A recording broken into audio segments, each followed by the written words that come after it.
महादेव का एक ऐसा भक्त जो सिर्फ महादेव को ही मानता था और इसी विश्वास में उसने माता शक्ति का अपमान कर दिया, जिससे वह शक्तिहीन हो गया। तो आज मैं जिनकी बात कर रहा हूँ वो है भगवान शिव के एक गण ऋषि भृंगी। अब कहानी कुछ यूँ है कि एक बार जब भृंगी जी को भगवान शिव के दर्शन की अभिलाषा हुई तो कैलाश पर्वत उनसे मिलने गए। जब वो कैलाश पर्वत गए तो भगवान शिव और माता पार्वती दोनों साथ बैठे हुए थे। तो उन्होंने भगवान शिव के, क्योंकि वो परम भक्त थे, उनको प्रणाम किया और उनके चारों ओर परिक्रमा करी।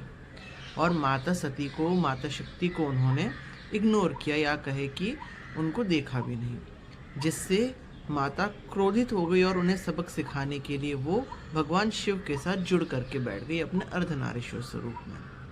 अब क्योंकि माता और भगवान शिव दोनों साथ बैठ गए थे तो बीच में जगह थी नहीं दर्शन करने की। तो ऋषि भृंगी ने एक बीटल, एक भृंगी का रूप धारण किया और दोनों के बीच में से भगवान शिव की परिक्रमा करी। इस बात से माता बहुत क्रोधित हुई, क्योंकि जो भृंगी जी थे वो भगवान शिव के परम भक्त थे और माता को प्रणाम नहीं करते थे, क्योंकि उन्हें लगता था शिव ही सर्वोच्च है।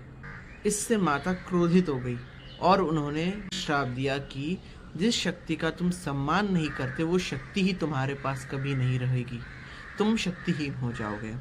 उसी क्षण उनके शरीर से सारा मांस और सारी चमड़ी निकल गई, जिससे शरीर को एक बैलेंस मिलता है और वो एक हड्डी का ढांचा बन के रह गए। अब वो इतने कमज़ोर हो गए कि वो खड़े भी नहीं हो पा रहे थे अपने पाँव पे। इससे भगवान शिव को उन पर दया आई और उन्होंने उन्हें एक तीसरा पैर दिया, जिससे उनको सहारा मिल सके और वो खड़े रह सके, स्थिर रह सके।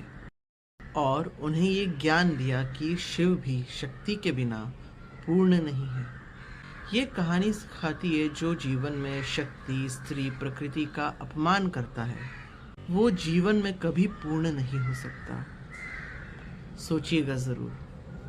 नमस्ते।